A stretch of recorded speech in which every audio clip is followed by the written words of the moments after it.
Assalamualaikum warahmatullahi wabarakatuh. Berjumpa lagi dengan saya Ahmad Labib Majdi dalam mata kuliah ilmu kalam. Ini adalah mata kuliah atau materi terakhir bagi kelas PAI D semester 1.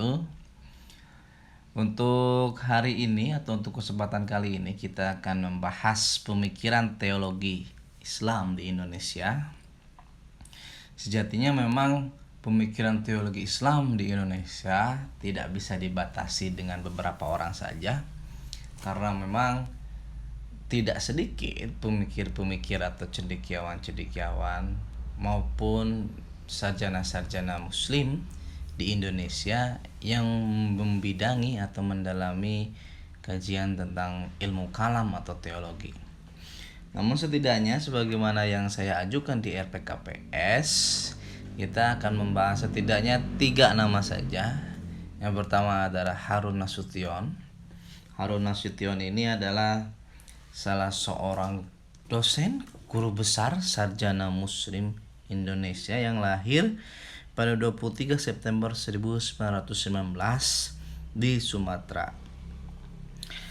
Harun Nasution ini atau ketika hidupnya memiliki Profesor Dr. Harun Nasution merupakan mantan rektor IAIN Syarif Hidayatullah Jakarta dan juga pernah menjadi dekan Fakultas Pascasarjana di IAIN Syarif Hidayatullah Jakarta.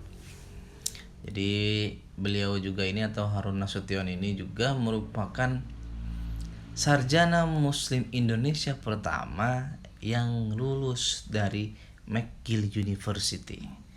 McGill University pada saat itu, bahkan mungkin sampai sekarang, terkenal sebagai salah satu perguruan tinggi di dunia, khususnya di Amerika Serikat, yang memiliki atau yang terkenal dengan kajian-kajian keislamannya. Lalu yang kedua kita akan membahas Nurholis Majid. Nurholis Majid atau kerap dipanggil dengan Cak Nur merupakan salah satu pemikir pembaruan Islam di Indonesia. Salah satu tulisannya yang berjudul Keharusan Pembaruan Pemikiran Islam dan Masalah Integrasi Umat pernah menjadi sebuah kontroversi yang sangat luar biasa, sehingga Cak Nur ini seringkali atau oleh Azumardi Azra sering disebut sebagai salah satu tokoh yang paling sering mispersepsi atau misunderstanding, sangat sering kali disalahpahami. Cak Nur ini lahir 17 Maret 1939, juga pernah mengenyam perguruan tinggi di luar negeri, yakni di University of Chicago pada tahun 1978 sampai 1984. Lalu yang ketiga adalah Kiai Haji Abdurrahman Wahid atau yang dikenal akrab dengan sapaan Gus Dur. Tentu saja kita mengetahui Gus Dur ini merupakan salah satu Presiden Republik Indonesia, juga pernah menjadi Ketua Tanfiziah atau Ketua Umum PBNU. Nah, Gus Dur ini sama seperti Cak Nur berasal dari Jombang. Nah, kalau Gus Dur lahir pada 4 Agustus 1940, pernah juga mengenyam pendidikan di luar negeri juga, tetapi di Timur Tengah, yaitu di Mesir, di Universitas Al-Azhar, lalu juga pernah di Irak, di Baghdad, di Universitas Baghdad. Nah, kita akan memulai dengan pembahasan tentang Harun Nasution.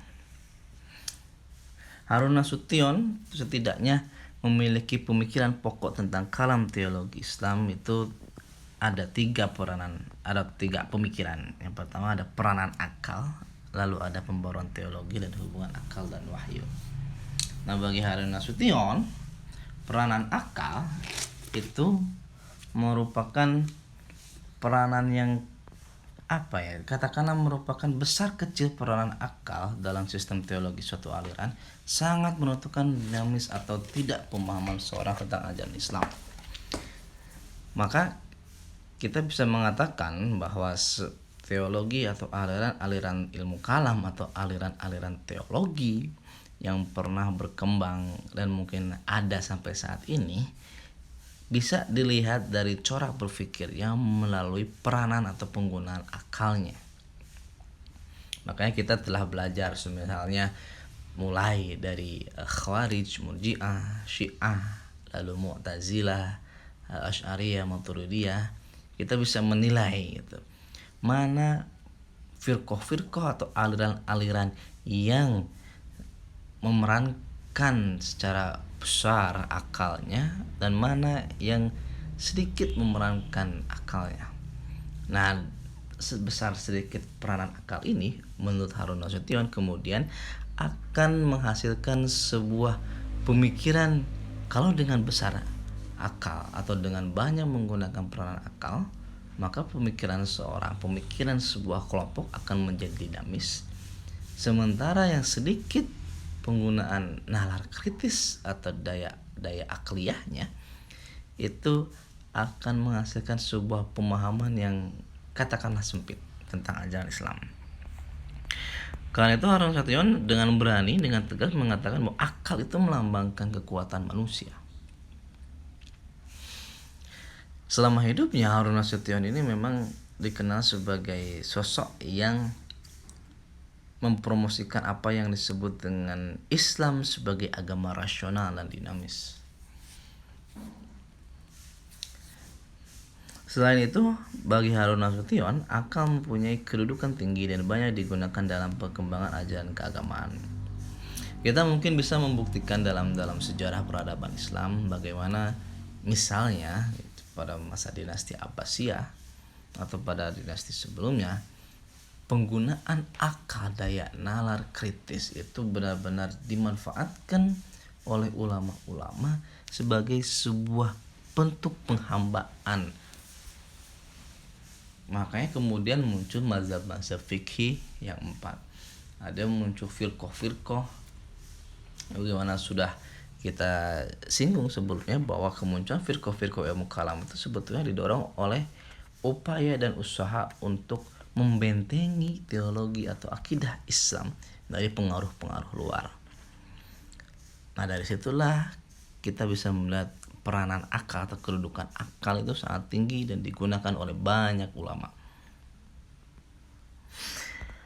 Lalu selanjutnya, ketika melihat umat Islam Indonesia atau kaum muslim Indonesia, Harun Nasution menyatakan bahwa ada kemunduran dan keterbelakangan yang disebabkan oleh adanya sesuatu yang salah dalam pemahaman teologis orang-orang Islam Indonesia. Orang-orang Islam Indonesia dalam pandangan Harun Nasution atau dalam analisis Harun Nasution itu dipandang sebagai seorang yang atau orang-orang yang menganut teologi fatalistik, irasional, predeterminisme dan penyerahan nasib, sehingga membawa orang-orang Islam Indonesia pada kesengsaraan dan keterbelakangan. Oleh karena itu, bagi Harun Nasution, umat Islam Indonesia hendak mengubah watak teologi menjadi free will, rasional dan mandiri. Nah, ini memang menjadi sebuah persoalan terutama sekali pada awal orde baru atau awal akhir orde lama, periode orde lama, di mana banyak pemahaman keislaman, pemikiran keislaman yang tampaknya kurang mendayak gunakan nalar kritis akal. Nah, hal ini juga yang kemudian dilihat oleh Harun Nasution atau menjadi sebuah keresahan dan kegelisahan Harun Nasution. Makanya kemudian Harun Nasution dalam beberapa kesempatan misalnya banyak mempromosikan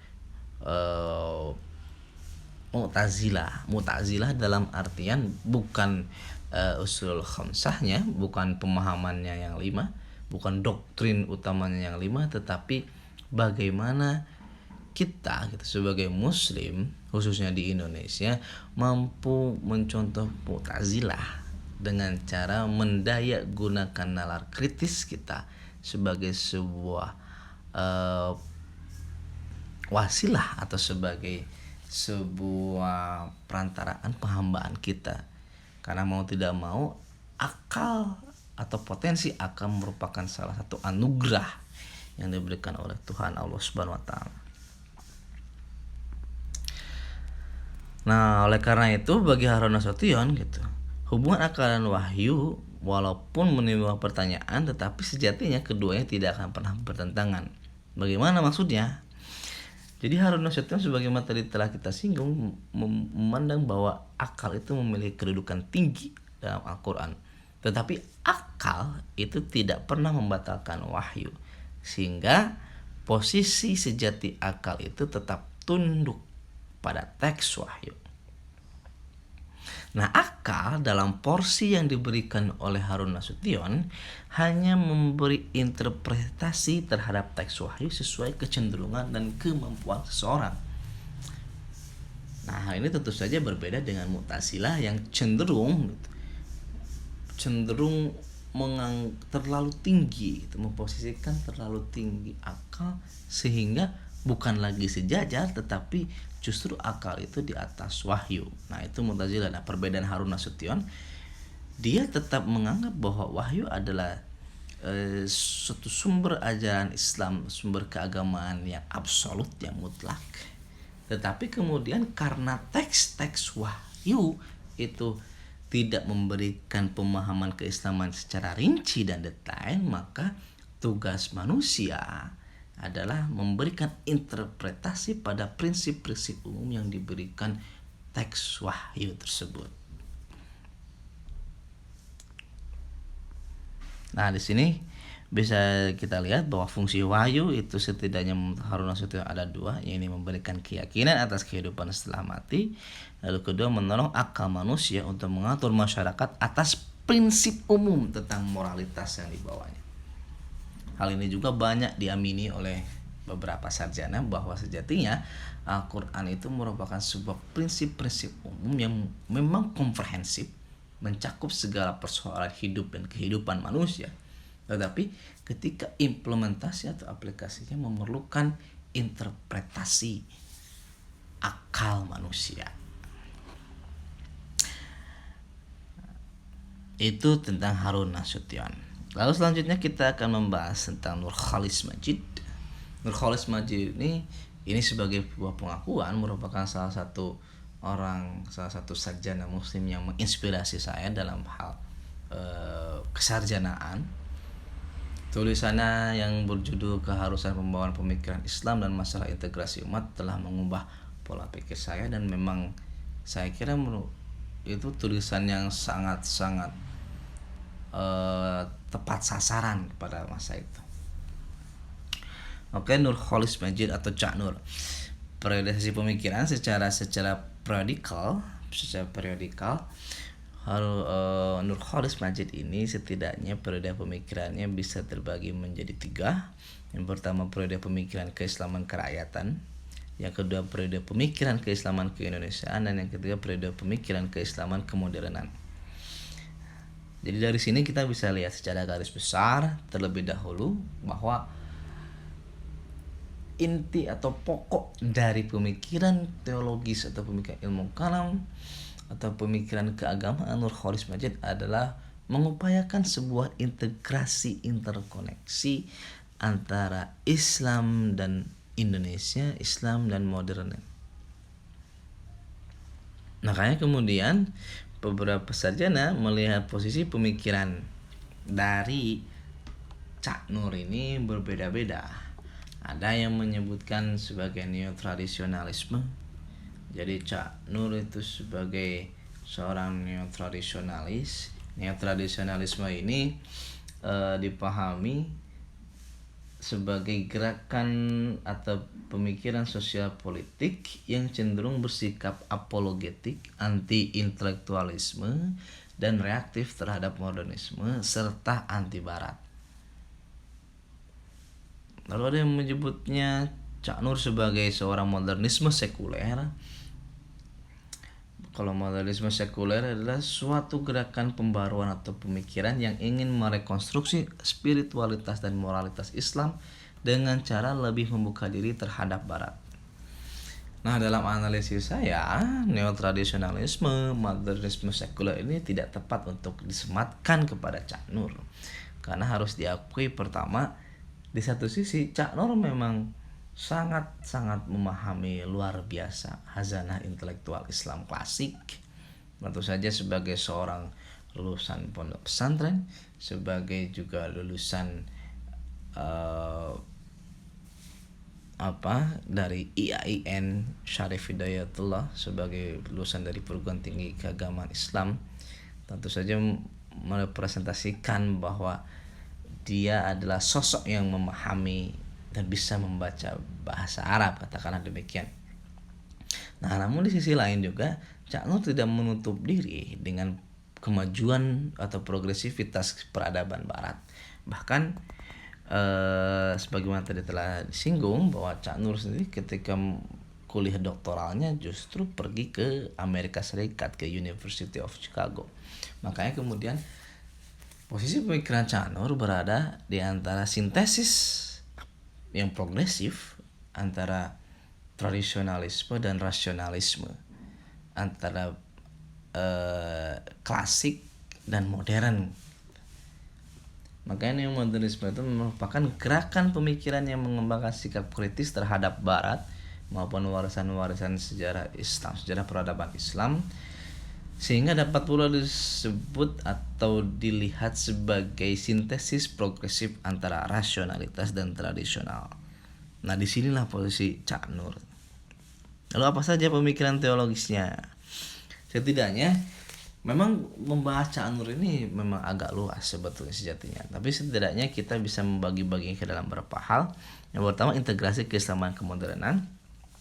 Di sini Cak Nur melihat bahwa Islam itu akan selalu sesuai dengan perkembangan zaman, dengan situasi, kondisi, ruang dan waktu dimanapun dan kapanpun, namun tetap memerlukan apa yang disebut dengan modernisasi.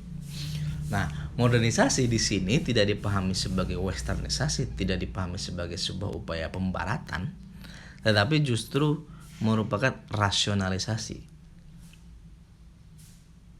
Oleh karena itu, bagi Cak Nur, modernisasi merupakan proses perombakan pola pikir dan tata kerja lama yang tidak akliyah atau tidak rasional, menggantinya dengan pola pikir dan tata kerja baru yang akliyah dengan tetap berorientasi pada nilai-nilai besar Islam.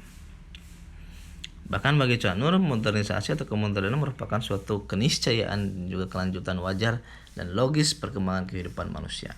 Nah, disinilah terlihat bahwa Cak Nur berusaha mencoba untuk mengontekstualisasikan, katakanlah demikian, Islam, nilai-nilai Islam, ajaran-ajaran Islam, teologi Islam itu dengan perkembangan zaman atau kemodernan. Lalu pemikiran selanjutnya dari Cak Nur adalah persoalan tentang pluralisme agama. Nah, untuk hal pluralisme ini memang sangat menjadi perdebatan di Indonesia. Bahkan pada tahun 2005 fatwa MUI pernah mengeluarkan tentang keharaman sekularisme, liberalisme dan pluralisme.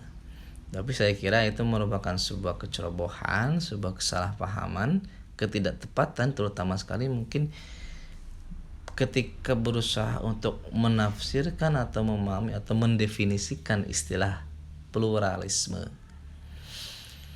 Lalu bagaimana pluralisme agama dalam pandangan Cak Nur? Nah, pluralisme agama dalam pandangan Cak Nur merupakan sebuah sunnatullah, sebuah substansi keislaman. Dalam hal ini Cak Nur mengutip atau merujuk kepada Quran Surah Al-Hujurat ayat 13. Dari sini kemudian Cak Nur melihat bahwa pluralisme adalah suatu sistem nilai yang memandang kemajemukan secara positif, optimis, dengan menerima keragaman sebagai fakta dan berbuat sebaik mungkin berdasarkan fakta tersebut. Dalam hal ini pluralisme tidak hanya dipahami sebagai sebuah pemahaman, sebuah aliran pemahaman. Kalau misalkan dalam diskursus teologi agama-agama, Alan Reich jadi salah seorang tokoh sarjana non muslim, sarjana Kristen, itu pernah membagi teologi Kristen itu, atau bagaimana sikap Kristiani, umat Kristiani terhadap umat di luar Kristiani gitu. Ada eksklusivisme, ada inklusivisme, ada pluralisme gitu. Jadi kalau dalam diskursus teologi agama-agama, pluralisme ini dipahami sebagai sebuah, katakanlah, sikap, esensi atau karakter dari suatu agama yang direpresentasikan, yang diekspresikan oleh pengikutnya atau penganutnya. Nah, begitu juga saya kira dalam Islam pun sebagaimana juga dipahami oleh Cak Nur, gitu, pluralisme pun juga bisa merupakan salah satu alternatif esensi karakter yang bisa diekspresikan oleh para penganut Islam atau oleh orang-orang Muslim. Makanya Cak Nur menganjurkan, di sini titik poinnya adalah, atau titik tekannya adalah secara positif optimis. Jadi adalah titik tekan Cak Nur bahwa karena kemajemukan itu adalah sesuatu yang katakanlah sesuatu yang sunatullah, sesuatu yang pasti ada di muka bumi. Tidak hanya di Indonesia tetapi di luar negeri pun demikian, di luar Indonesia pun demikian.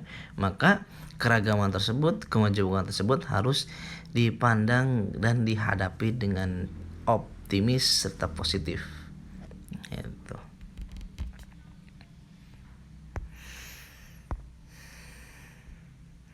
Nah, selain itu dalam persoalan pluralisme agama, Cak Nur juga melihat bahwa di Indonesia dalam konteks keindonesiaan, pluralisme agama adalah dengan cara mencari titik temu, mencari apa yang disebut dalam Al-Quran dengan kalimatun sawa, atau yang disebut di istilah juga dengan common platform. Nah, dalam konteks keindonesiaan, Cak Nur melihat bahwa kalimatun sawa, common platform atau titik temu antara agama-agama di Indonesia adalah Pancasila. Terutama sekali adalah sila pertama yang berbunyi ketuhanan yang Maha Esa.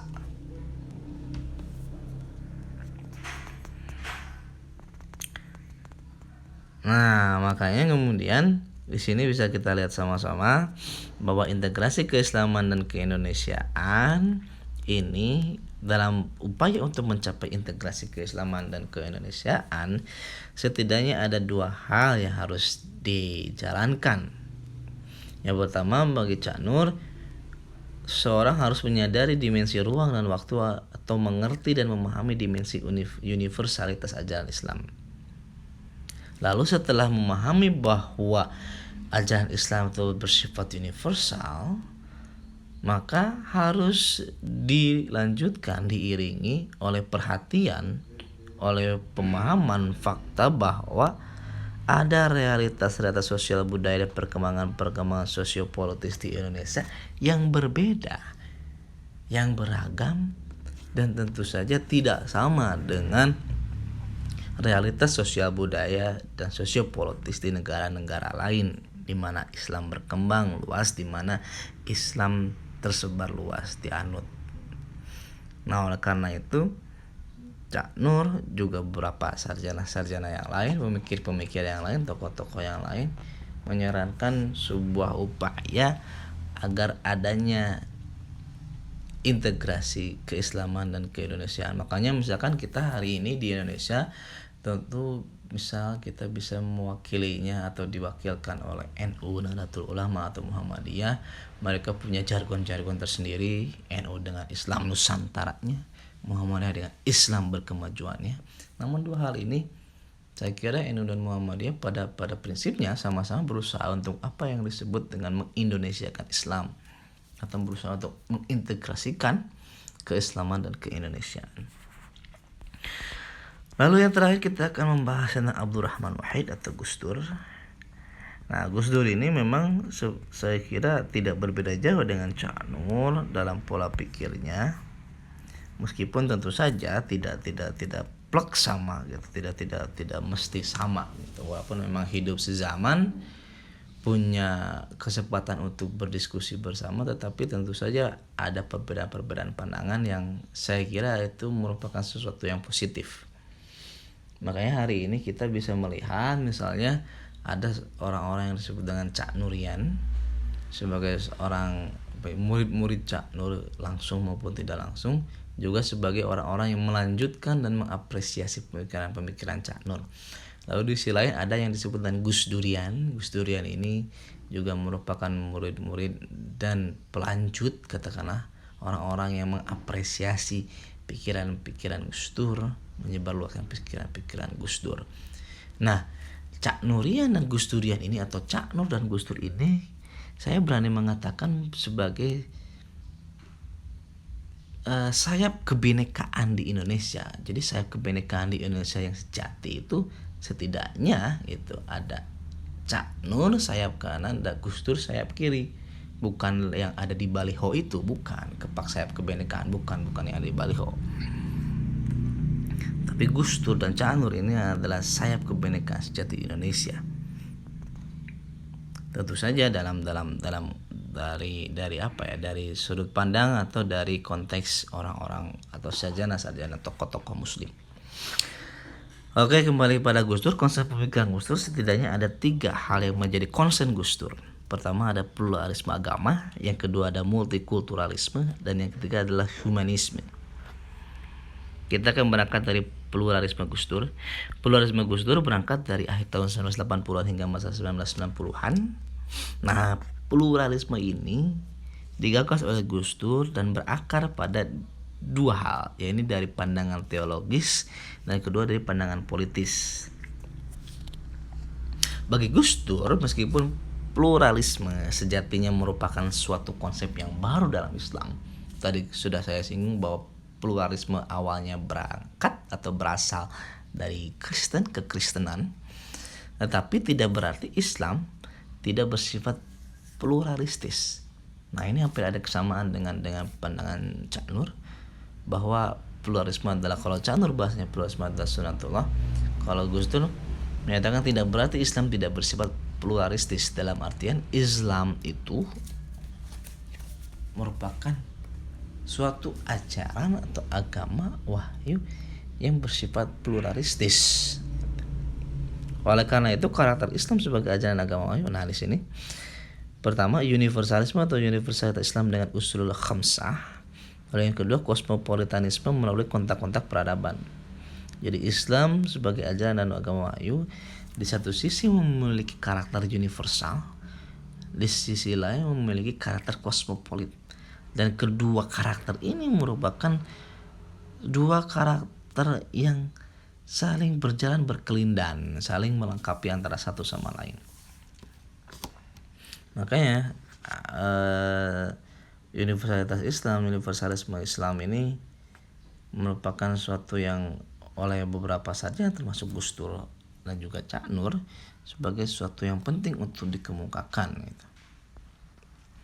Nah, dari ini kemudian hakikat kesempurnaan dan kelengkapan Islam sebagaimana dalam surah Al-Maidah ayat 3 terletak pada potensinya untuk menampung masukan secara kontinu sebagai bagian dari proses penghadapan para tuntutan keadaan.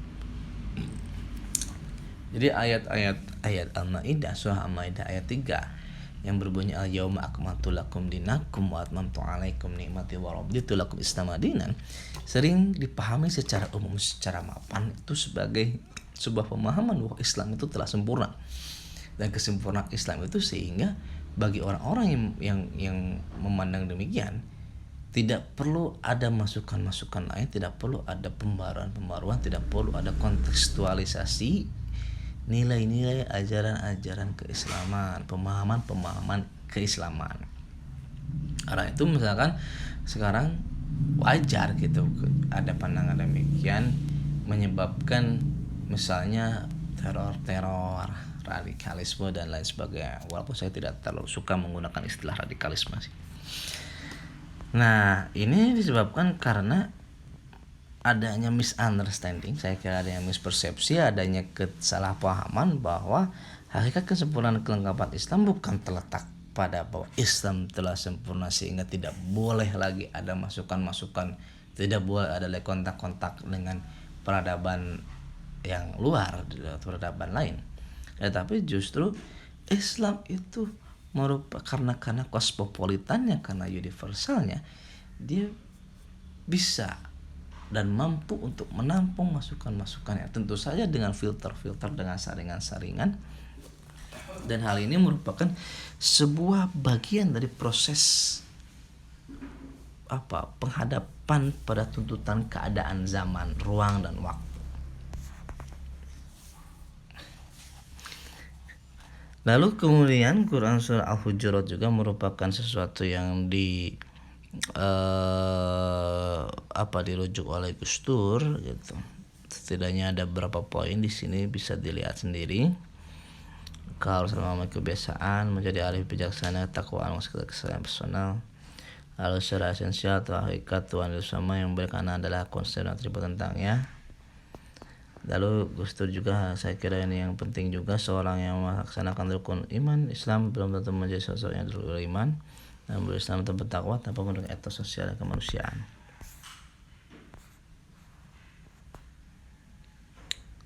Karena itu, sebagaimana pandangan Cak Nur, saya kira Gus Dur juga melihat bahwa Pancasila merupakan ideologi terbaik bagi bangsa Indonesia.